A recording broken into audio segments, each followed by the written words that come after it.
Yeah.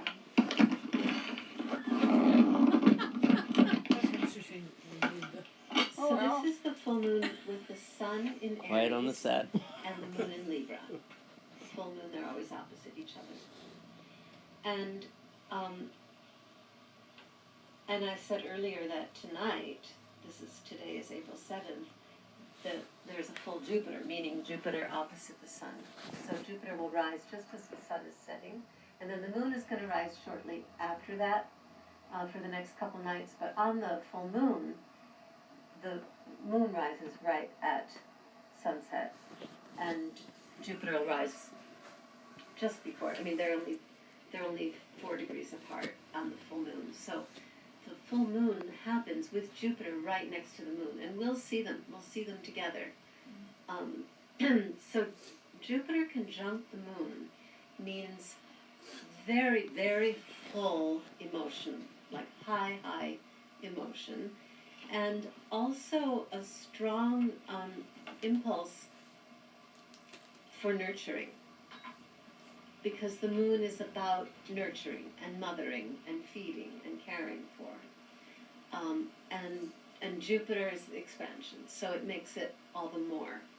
And it's in Libra, which is the sign of relationship. So that's every kind of partnering that can occur. It can be marriage partner, it can be any intimate one-to-one, but it's also diplomacy. So it can be on a bigger scale between countries or any negotiation that has to occur. Libra is the grace and the gentility and the sensitivity that one wants in any kind of negotiation. So that's enhanced as well. And Libra is also, as I was saying, about balance, about finding the balance. No matter what the energies are, Libra has a gift for sensing how to balance the energy in a room. And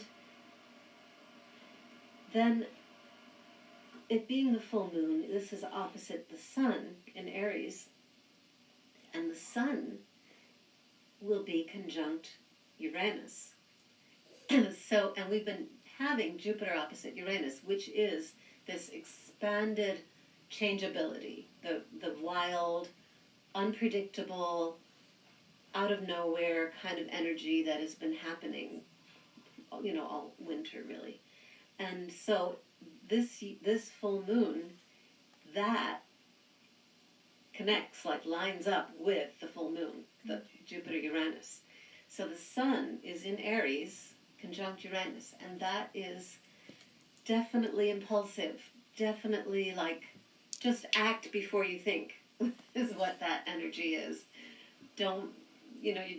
Not holding back. It's fire, and the Aries fire I always think of as the fire of lighting the match, like ignition. Just go, and who knows what's going to burn up, but you just have to light it. So there's that impulse, which is great in terms of initiating things and making something new happen, and having the courage to try something, to start something, to jump in and do. I mean, that's the gift of Aries.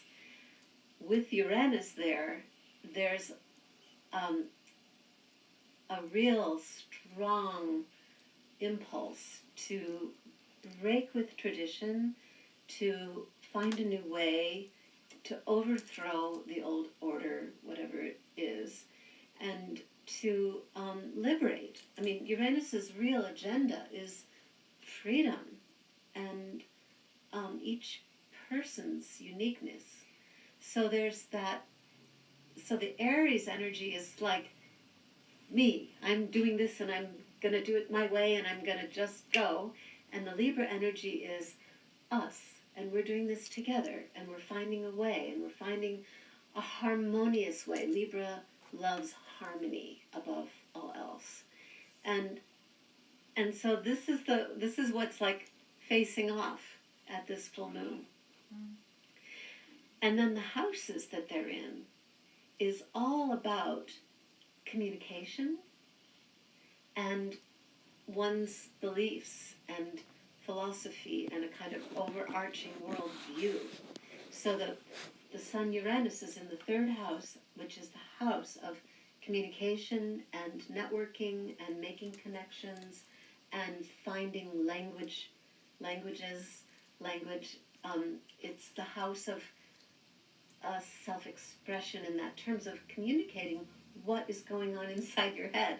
Like, it's also the house of our thinking and the way and what we tell ourselves, and it's all the weaving of the networking. So that you were talking about. I mean, that's where the Sun Uranus is, where this impulse for change and for action and something new and fresh and liberating. And then the Moon Jupiter are in the ninth house, which is the house of philosophy and beliefs, and the house of organizations and institutions and countries and nonprofits and participation in the world in that way. So that's where the relationship, the nurturing, the optimism is in an engagement with this impulse for the new language and the liberation. So this is quite a lot of super intensity that we have. Wow. Just in that. And then we have to add everything else to it. I mean, like, the chart has a lot else going on. So, for us anyway, I mean, this will look different in different places of the world because of, it's a moment when the sun and moon are full, and that moment is a different time of day depending where you are on the globe. Wow. So, the time of day determines the horizon line and the houses. So, this is Eastern Daylight Time, but it's different in California, it's different in Europe, it's different in Russia, it's different at different times of the day in terms of where this all sits. But for us,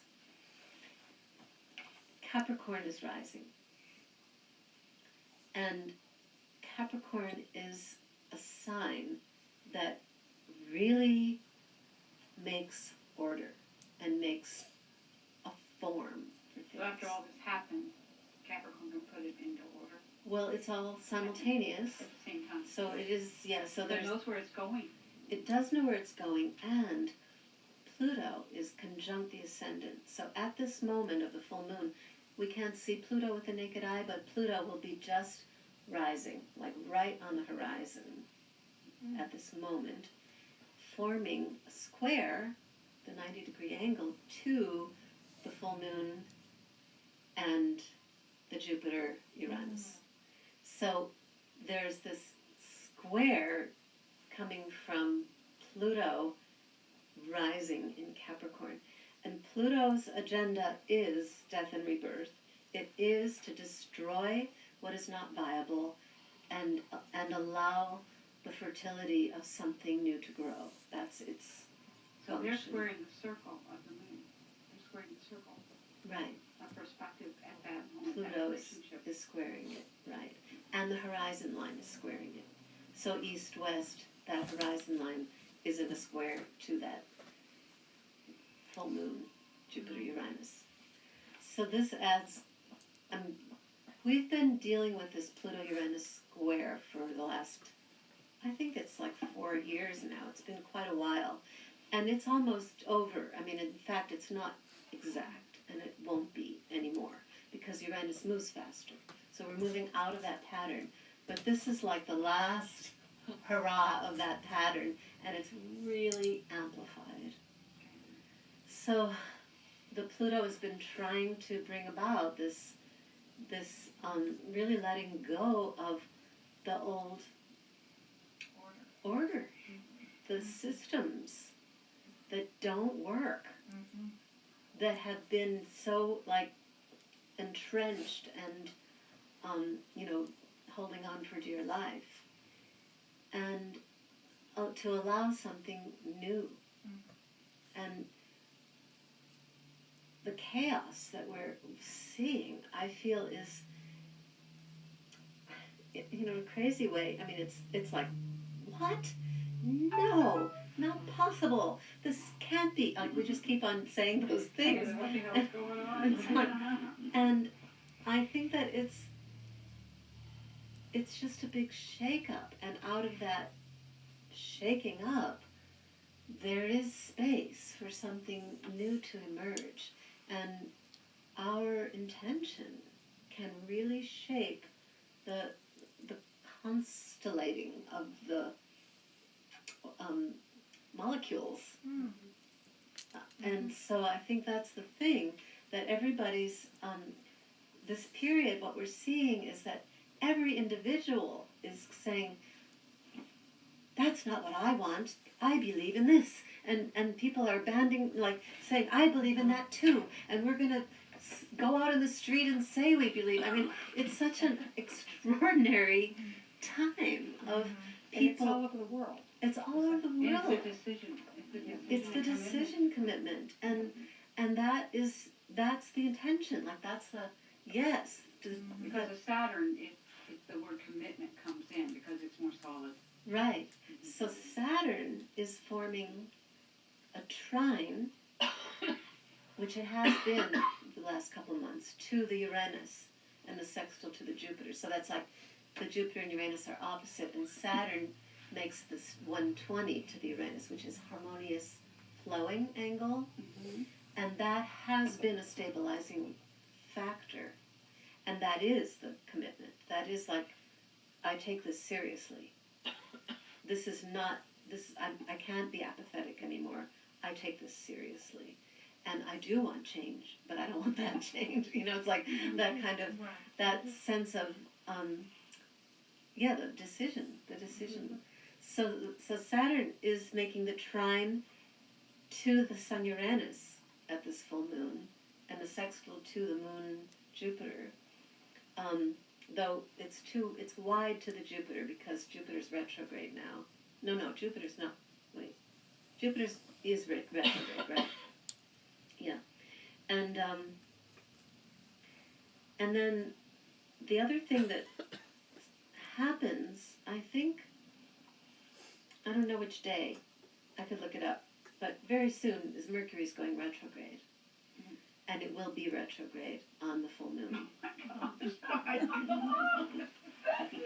And Venus is retrograde now. And Saturn just went retrograde yesterday. So, and Jupiter's retrograde. I mean, they all go retrograde at different points. It's just part of what happens. But there is a kind of looking back and picking up the pieces that were not fully integrated and understood and remembered. There is so that is happening also at this time.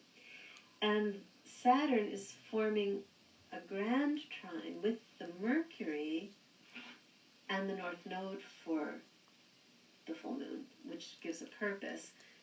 The North Node is in Virgo in the 8th house for us. In Virgo, there's, the sense of wanting to really help, really wanting to be of help, wanting to serve, wanting to give what you have to give, and quietly and humbly, not needing to, like, but doing what you feel to be right, and being a healing force in the 8th house, which is the house of death and rebirth, and the house of the mystery. That's where the purpose lies. It's in the grand trine with the Mercury, the mind, that is in Taurus, which has to do with the spring. I mean, the spring is coming, and that is a powerful force. And then with the Saturn, that decision-making, committing, so there's that trine going on with the Saturn and the Mercury and the North Node. Saturn also trine the Uranus and the Sun.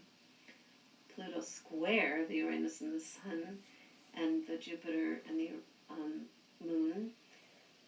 And then Mars is making a trine to Pluto and the ascendant. Mars is in Taurus, and it's in the 4th house, which is home, family, foundations, the ground, the roots. That's where the Mars energy is. So there's a defending of the homeland, you might say, but there's also energy and passion and courage for taking care of each other, and that is in a trine, in a harmony with the Pluto that's bringing about the transformation. And then there's a conjunction. It's only 1 degree apart, and Venus is going retrograde, so it's getting even closer over the course of the day. Chiron and Venus conjunct in Pisces. So that's a huge compassion, and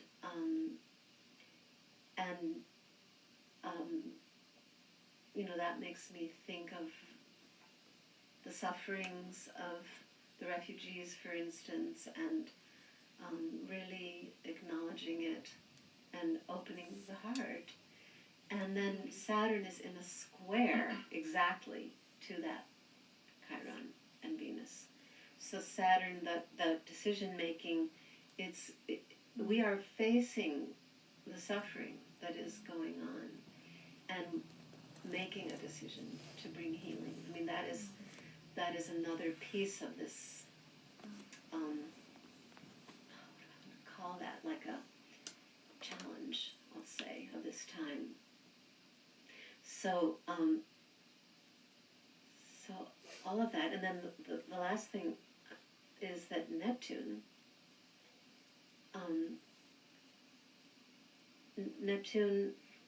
Chiron, and Venus are in the 2nd house, which is the house of the physical and the values. And Neptune is forming a trine to the midheaven of this chart. And the midheaven of the chart is Scorpio, so which is also transformation. And the Neptune is the infinite and the imagination and the ability to sense extrasensorily and to open our consciousness to what is beyond, to the vibrational dimension of everything. That quality, we're valuing that, and we're seeing it in our physical world. It's not like out there somewhere, it's here, and that is directly supporting the work in the world of transformation in this time.